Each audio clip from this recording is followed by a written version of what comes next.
मेरे मन की एक कविता आदरणीय ने मुझे आदेशित किया था, वो कविता ऐसे अवसरों के लिए है। मित्रों, हमारा इतिहास कितना उजला रहा है, हमें समय समय पर भीम वंदना करना बहुत जरूरी है। मैं कह रहा हूं, हमारा संगठन बहुत जरूरी है। एक पात्र को लेके आता हूं, दूरदर्शन पे कई लोगों ने देखा होगा, हो सकता देखा हो, नहीं भी देखा हो, ये मेरा नहीं, उस पात्र का दुर्भाग्य।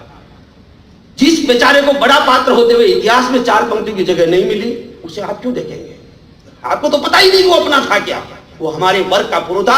हम लोग चीखते चिल्लाते हैं राजस्थान का इतिहास भारत का सबसे स्वर्णिम इतिहास, और राजस्थान में से मेवाड़ का इतिहास सबसे स्वर्णिम इतिहास, क्योंकि वहां महाराणा प्रताप हुए। बेशक हम आपकी बात से सहमत है, पर मित्रों 2 पंक्तियां मुझे बहुत अच्छी लगती। किसी ने कहा, आदरणीय राउत साहब सुने, मुझे खामोश रहने दो, मुझे खामोश रहने दो, नहीं बोलूं तो अच्छा है, गलत मैं कह नहीं सकता, सही तुम सुन नहीं सकते।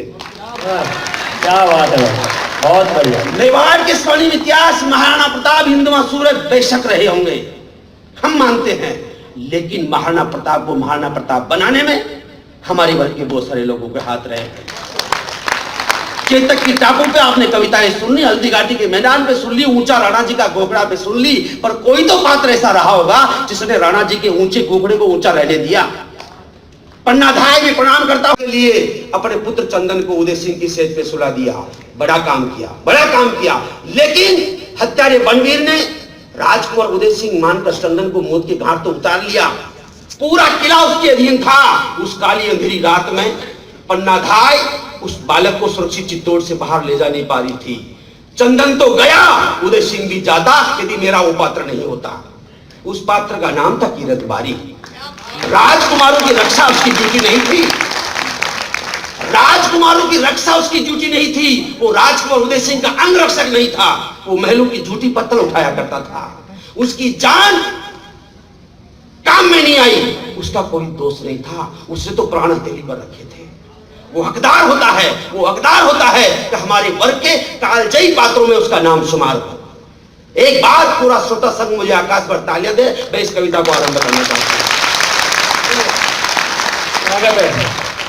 मरुधरा का कणकण, मरुधरा का कणकण यूं तो गौरव से परिभाषित है, मरुधरा का कणकण यूं तो गौरव से परिभाषित है। इतिहास पटल पर वीरों की गाथा के पुंज प्रकाशित है। यहाँ मुंड कटे और रुंड लड़े, ऐसे कई अवसर आए हैं। इस अमर धरा के अमर गान कवियों ने खूब सुनाए हैं। चेतक की टाप सुनी हमने, सांगा के 80 घाव सुने। चेतक की आदरणीय बाबू जी सुने, सांगा के 80 घाव सुने। चेतक की टाप सुनी हमने, सांगा के 80 घाव सुने। गोरा बादल की तलवारें, खिलजी के पलटे दाव सुने। राणा प्रताप हल्दी घाटी, वो भामाशाह का दान सुना। जाड़ा मन्ना हारी पूजा, मीरा का गिरधर गान सुना। पन्ना की उजली कोख सुनी, पद्मिनी के जौहर की ज्वाला। जिसकी जिस पर नजर पड़ी उसने उस पर लिख डाला। पन्ना की उजली कोख सुनी, पन्ना की उजली कोख सुनी, पद्मिनी के जौहर की ज्वाला। जिसकी जिस पर नजर पड़ी उसने उस पर लिख डाला। सबको वीरोचित मान मिला। कुछ निखर गए कद से ज्यादा, कुछ नाम रूप उल्लेख हुए और बिखर गए हद से ज्यादा। कुछ नाम रूप उल्लेख हुए और बिखर गए हद से ज्यादा। ऐसा, मेरे मूल पात्र की तरफ आ रहा हूं, ऐसा ही स्वामी भक्त एक राणा कुल पर बलिहारी था। एक नियति नाट्य के मध्यांतर पश्चात का पात्र प्रभारी था, जो अपना भी एक शिलालेख लिखवाने का अधिकारी था। आधा इतिहास टिका जिस पे वो बूढ़ा कीरत बारी था। आधा इतिहास टिका जिस पे, आधा इतिहास बहुत बढ़िया वो बूढ़ा कीरत बारी था। सोचो जब पन्ना ने, दोस्तों कई बार हम घर के साथ अपनी बात को उठा नहीं पाते। किसी ने कहा बिना मांगे मां भी रोटी नहीं देती। पाठ्यक्रम में, मैं खुद एक अध्यापक हूं, पाठ्यक्रम बदला गया। संस्कारों की शिक्षा के नाम पर आप अब भी देखिए 6ठी क्लास की हिंदी में एक पेज पे व्हाट्सएप के चुटकुले हैं। क्या हमारा कोई पात्र ऐसा नहीं था जिसको उस पर जगह मिल जाए? तब निवेदन करता हूं, आपकी कमजोर तालियां मेरी कविता को कमजोर ना कर दे, जिम्मेदार आप होंगे। एक बार एक भी हाथ खामोश ना रहे, मैं कविता महलों की जूठन में पलना उसको खल भी तो सकता था। महलों की जूठन पर पलना उसको खल भी तो सकता था। वो राजवंश के वैभव पर किंचित जल भी तो सकता था। उन बूढ़ी आंखों में तत्क्षण लालच पल भी तो सकता था। पन्ना का हुक्म बजाने से किरण टल भी तो सकता था। पन्ना का हुक्म बजाने से तीरथ चल भी तो सकता था। पन्ना धाई ने बहुत बड़ा काम किया। मैं 4 पंक्तियां उस धाई मां के सम्मान पर पढ़ता हूं, सुनिएगा। स्वागत है। उस अमर धाय का अमर त्याग, उस अमर धाय का अमर त्याग चंदन को कुंवर बता देना। उस अमर धाय का अमर त्याग चंदन को कुंवर बता देना। वारी जननी यमराजा को निज कोख का पता बता देना। वारी जननी यमराजा को निज कोख का पता बता देना। मालिक का कर्ज अदा करने का, मालिक का कर्ज अदा करने का अलौकिक अंदाज दिया। आंचल का दूध मूलधन में निज सुत के लहू से ब्याज दिया। आंचल का दूध मूलधन में, आंचल का दूध मूलधन में। पर क्षमा करना साहब, थोड़ा कड़वा होता हूं। जमाने की दी हुई कड़वाहट जबान पर आए बिना रह नहीं सकती। उस अमर धाय का अमर त्याग चंदन को कुंवर बता देना। वारी जननी यमराजा को निज कोख का पता बता देना। मालिक का कर्ज अदा करने का अलौकिक अंदाज दिया। आंचल का दूध मूलधन में निज सुत के लहू से ब्याज दिया। उदय सिंह की सेज पर चंदन को सुला दिया। एक रूपक देखिए गया, चिड़िया ने डाल बदल ली। उदय सिंह की सेज पर चंदन को सुला दिया। चिड़िया ने डाल बदल ली पर हुंकारबाज तो जारी था। आधा इतिहास टिका जिस पे वो बूढ़ा कीरतबारी था।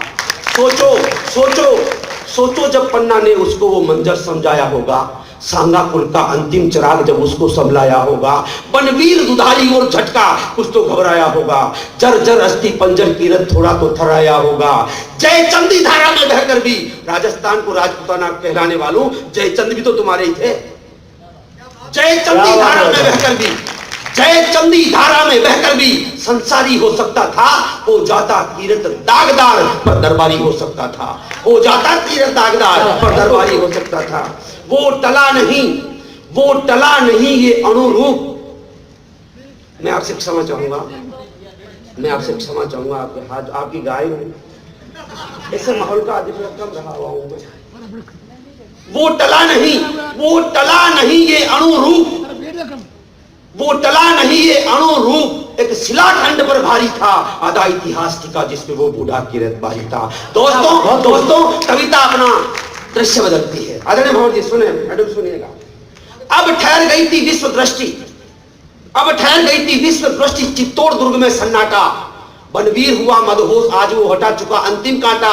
अब राज तिलक और नए सूर्य के स्वागत में वो खोया था। इधर वंश का असली वारिस झूठी पत्तल में सोया था। इधर वंश का असली वारिस, इधर वंश का असली वारिस झूठी पत्तल में सोया था। महलों के गोखड़ों पर लिखने वाले, हल्दी घाटी पर लिखने वाले उस कीरतबारी की झूठी पत्तल की टोकरी पे क्यों लिखेंगे साहब? क्यों लिखेंगे? वो तो झूठी पत्तल की टोकरी थी, पर वो झूठी पत्तल की टोकरी अखंड सौभाग्यशाली थी, क्योंकि चित्तौड़ का होने वाला राजकुंवर महाराजा कुछ पल ही सही उस झूठी पत्तल की टोकरी में रहा था। उस झूठे पत्तल की टोकरी का हक बनता है, झूठी पत्तल की टोकरी का हक बनता है। इतिहास कीरत को सम्मान दे ना दे, मैं उस वर्ग से हूं, मेरा धर्म बनता है। मैं उस टोकरी के सम्मान में 4 पंक्तियां, मैं झूठी पत्तल की टोकरी के सम्मान में 4 पंक्तियां लिखता हूं। सुने, जब कुंवर उदय सिंह उसमें थे, उस पल तो मानो रत्न जड़े थे कीरत की टोकरिया में। उस पल तो मानो रत्न जड़े थे कीरत की टोकरिया में। विदना के लाखों लेख पड़े थे कीरत की टोकरिया में। इस बेजबान टोकरिया का इतराना अकड़न लाजिम था। लघुता प्रभुता के द्वंद सड़े थे कीरत की टोकरिया में। लघुता प्रभुता के द्वंद सड़े थे कीरत की टोकरिया में।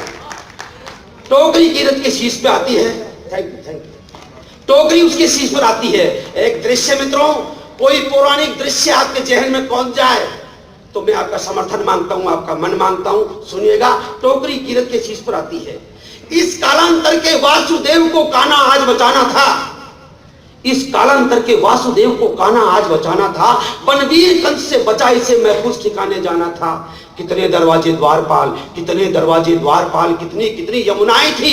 इस बारी की लाचारी थी, थोड़ी कमजोर निगाहें थी। सोचा एक ठोकर लग जाने से घोर अनर्थ हो जाएगा। पन्ना तो पन्ना चंदन का बलिदान व्यर्थ हो जाएगा। पन्ना तो पन्ना चंदन। और मित्रों, अपने कुल के गौरव की 2 पंक्तियां पढ़ना चाहता आपका बेटा, दिल थाम के सुने और पंक्तियां आपके कलेजे में ठक से लगे तो तालियों में बदलकर मुझ तक पहुंचाए। कीरत ने सोचा होगा जैसा मैं सोचता हूं। मैं कीरत बनकर 2 पंक्तियां इस सदन को भेंट करना चाहता हूं। सुने, कीरत ने बेशक यही सोचा होगा, मैं जाति वर्ग से जो भी हूं, मैं जाति वर्ग से जो भी हूं, अगर ये कलंक लग जाएगा तलवारों से बच जाऊंगा, तानों से कौन बचाएगा। मैं जाति वर्ग से जो भी हूं, स्वाभिमान की दो पंक्तियां आपको लगी हो तो एक भी हाथ खामोश ना रहे, हवा में लहराते देखना चाहता हूं मैं कीरत के सम्मान में।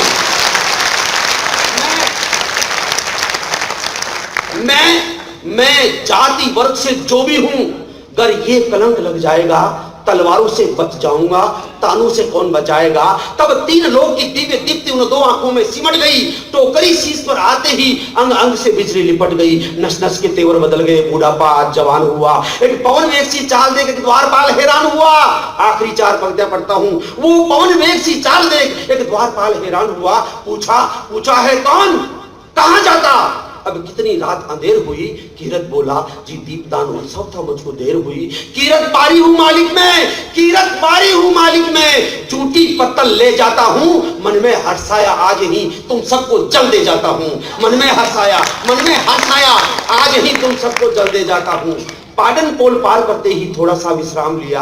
पीछे मुड़कर परकोटे को अंतिम बार प्रणाम किया। इस गौरव के पुख्ता प्रमाण, कविता की प्राण पंक्तियां मैं आपको सुनता हूं। इस गौरव के पुख्ता प्रमाण जन जन तक नहीं पहुंचा पाया, बस लुका छिपाकर जूठन में भावी इतिहास बचा लाया। लुका छिपाकर जूठन में भावी इतिहास बचा लाया। चोरी छाती का किला चित्तौड़, चोरी छाती का किला आज नतमस्तक और आभारी था। आधा इतिहास टिका जिस पर वो बूढ़ा कीरतवारी था। बहुत बहुत